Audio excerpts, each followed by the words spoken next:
I am Zack, Hilder, Executive Creative Director at 72 and Sunny Los Angeles. We are backstage at the Speakers Lounge, Can and Stagwell. I am joined by a very good friend, and I don't want to call you client, partner. Let's say Partner, absolute yes, partner. Marissa Solis, SVP Brand and Consumer Marketing for the NFL. And yes, we've worked together a long time. We have. Yes. And I think this is, we have such a special relationship. We do a lot of special work. I think one of the things that we talk about a lot is the NFL just doesn't have consumers. They have fans. They're a league, but also you run the brand.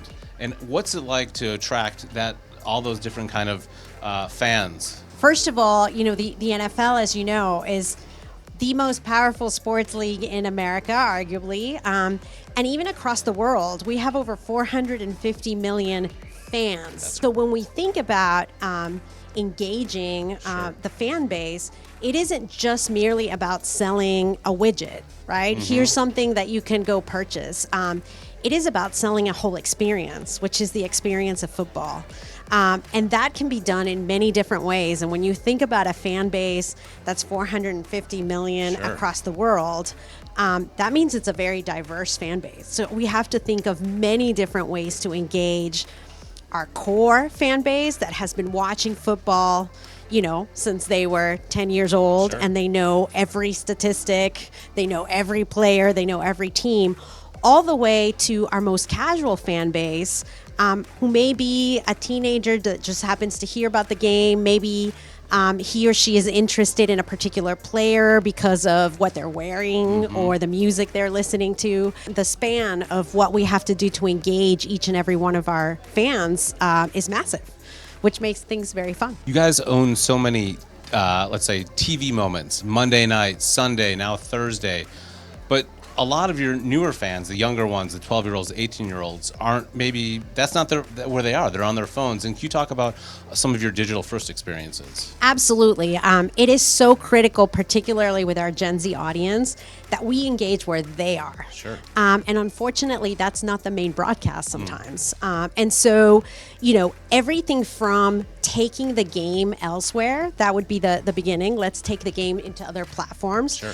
So as you know, last year was the first time that we partnered with Amazon and brought Thursday Night Football into a streaming platform. This year, we're super excited to bring Sunday Ticket to YouTube TV, which again, a very different platform. And last year we launched NFL Plus, which is our own unique mobile app that can bring game highlights and content, again, anywhere that you are. That's just the very foundation of bringing the game to our audience. Sure. I think the other way is to bring experiences outside of the game. Okay. Because as I said, Gen Z doesn't just care about the game itself. They really care about what's underneath.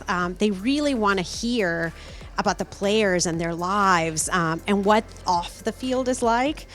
So as you know, Tim Ellis, our amazing CMO at the league, coined our strategy, Helmets Off. Sure. And it's all about literally taking the helmets off of our players and showcasing their lifestyles, their personalities, their passions in a variety of platforms that are really outside the game. And that's really where digital first comes. So whether it's showcasing, what happens behind the scenes before a game on TikTok, or literally what somebody's wearing on a red carpet right before they get drafted into the league, all the way to, dance celebrations, gaming competitions, what fashion and food, our players really are into. Those are the kinds of themes that really engage our younger audience. I think having worked with you, it's kudos to you. You've had such an impact on the brand I want to say short term, but in the time you've been here, where do you want to take the brand in, I don't know, the next few to 5 years? What's your vision for it? This notion of helmets off is very important. Making sure that we make the league approachable, youthful, inclusive. And so when you think about our new audiences and that fan base that we're trying to reach, yes, they're younger, so it is about those Gen Z experiences. They're also much more multicultural and diverse. So it's very important that we start to really consider and talk about diverse audiences. We talk a lot about the Latino community and the importance of that community and that fan base to our sport. We talk about women and the importance of their contributions to the sport.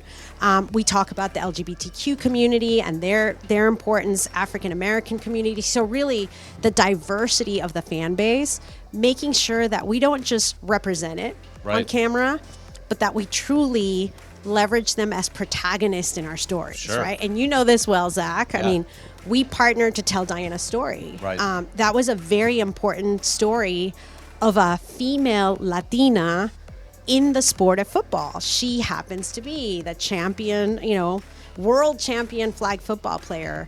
And to tell her story and put it front and center in our biggest advertising platform, which is the Super Bowl, made a massive impact, because I think for the first time, people saw a different side of the league. It isn't just about, the core of our sport, which, by the way, our sport will, forever be awesome, right? And making sure we celebrate the game itself is great. But all the experiences surrounding it, how women, as an example, are playing the sport through flag football, how the Latino community is celebrating the sport.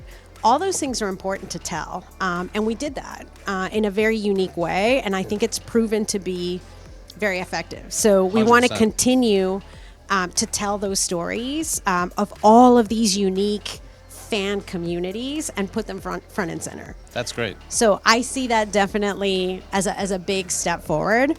I think the other thing is involving the creator community. Quite frankly, we know this is a world of creators. Creators rule, making sure that we give them the access and the power to tell their own stories about the sport and how they engage in the sport is going to be key, I think, to bringing in those audiences, because they play such an important role in influencing our audiences, and being the ones that tell the story. So while you and I will tell great stories, I think involving our creators as well to tell the stories that surround those makes it a better formula, right? It brings a level of authenticity that absolutely that is true to themselves. So cool. Well, thank you very much. Thank you, Zack. And this is the Speakers Lounge with Stagwell, Marissa Solis. All right. Thank you. Thank you.